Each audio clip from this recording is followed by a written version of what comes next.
Bowman afterwards called it an embarrassment. If you want to race clean, you'll get used up. I agree with that statement. I mean, I try my best not to be on this list of responsible for these wrecks, but honestly, I'm the one that gets the end of the stick. So, Harvick usually is not this guy, but I think I called him out on the first caution. I mean, that's on him. Maybe he just doesn't. He's like, I'm not going to get the guy. I'm not going to be the guy getting used up. I'm going to be the one using up. And this is what we got. And so I personally think it's a bad look. I think that, do we want our NASCAR fans? I know, I've got a clock on my dash on, I just like to know time of day, for time, debriefing with my team and whatnot on when the track changed. But I mean, it shouldn't take an hour to run the last 2 laps of the race, green flag laps of the race. So I'm going to go out on a limb here and say maybe we should explore single file restarts at the end. Jared, we listen. Don't act like our series is not afraid to change the rules in the middle of the race. They did it during the dirt race a couple of years ago. It did. Maybe after 4 green white checkers that you look into that, but immediately or I get it, but we can't be trusted. Clearly, we can't.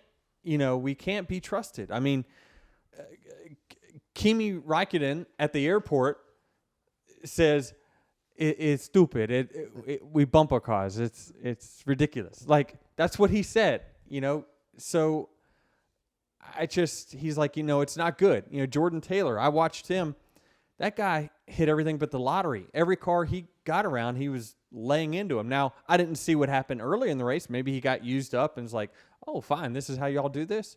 But I know the 9 car for sure, and Jordan, like, he ran into me so many times that I finally was like, man, if I get back to him, I'm just going to have to move him out of the way as well. And so it's just, this is what we're doing nowadays. And it's just, I don't like it.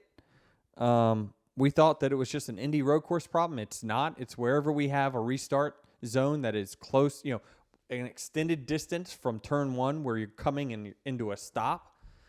Because you don't see this at Watkins Glen. No. And you don't see this at Sonoma. No. Well, what if, okay, then let's move the zone. Because maybe the zone needs to be between turn 19 and 20 so we can take off, slow down, and then go down the front straightaway and not be all jamming in there.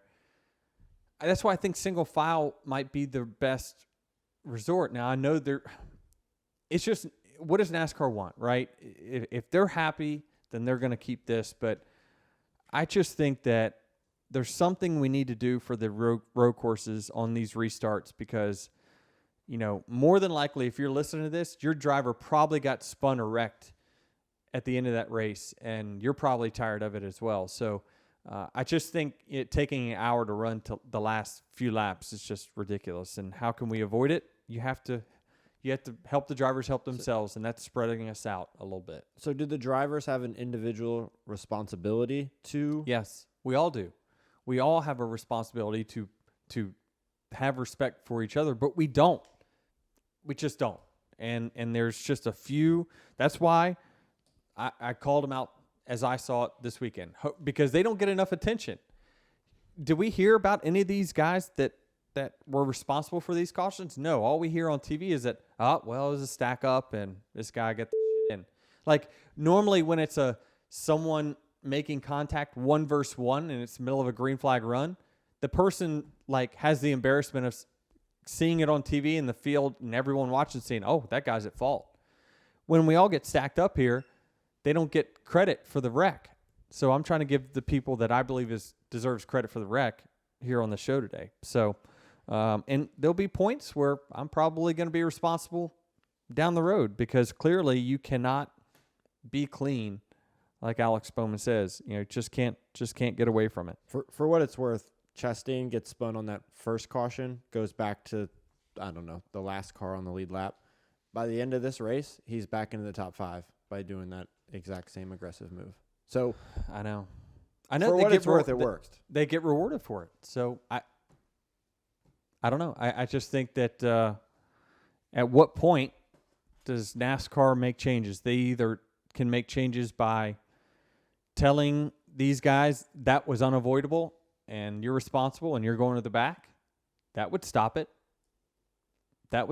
Or you just say, okay, well, we don't want to get into those balls and strikes calls. We're just going to move the restart line to somewhere else. I like that idea better than single file restarts. Okay. Well, because the road courses where you have a softer corner, Watkins Glen, Sonoma, this doesn't happen as much. But it has happened for a while, but it not to this magnitude. It's like people see a opening and they think, oh, if I jam it in there, then I'm there. No, that's not racing.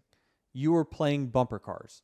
That is what we're doing. And so we have a list of guys that cause cautions, and it's unfortunate, but it's screwing up the end of the race because we had such great races going, and very easily could have had a show at the front, and next thing you know, somebody that had no business winning. I mean, that's what we've had many times, but luckily, we had a happy ending with the fastest car winning.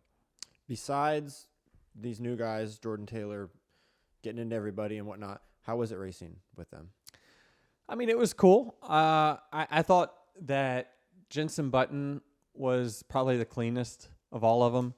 There was actually a quote from him. I don't know if I have it here, but he was like, man, I feel like we can do better than this. He's like, he says, I remember seeing this. He says, I appreciated the ability to retaliate against someone that knocked him out of the way. He's like, I like being able to hit them back. He said, but he's like, these field of guys should be able to do better than what they're doing. Yeah, he also noted that he'd never gone through so many corners too wide before. Yeah, that's a great point. And listen, I mean, contact is what our sport was built on for many years, but we're just taking it to another level, and it's getting to the not good look level. So it's interesting. Kimi obviously didn't like it. He called it bumper cars. Jensen said, this is kind of this is not what really I thought it was going to be. And then you got Jordan Taylor saying like, what the hell? I hit everyone because they hit me. So it's it was crazy to watch for sure. What did you make of Jordan Taylor's qualifying time? He's and fast. That stuff when they're in open track. Yeah, I talked to Jordan a little bit before the race started, and I was like, what'd you think? Is it everything? He's like, man, it just I had no idea how much these cars were going to slide around versus like the Garage 56 car that has so much more power, so much more downforce. He said, but it's fun. He's like, I had such a fun time, and that's where you see, like, if I can improve as a driver, it's like, how am I going to get better finishes and stop being in the middle of all this shit? It's like I need to qualify better and then put myself up there with the cars that don't run into each other as much. That's where I have to get better. I mean, those guys are able to get all out speed so much better than what I am.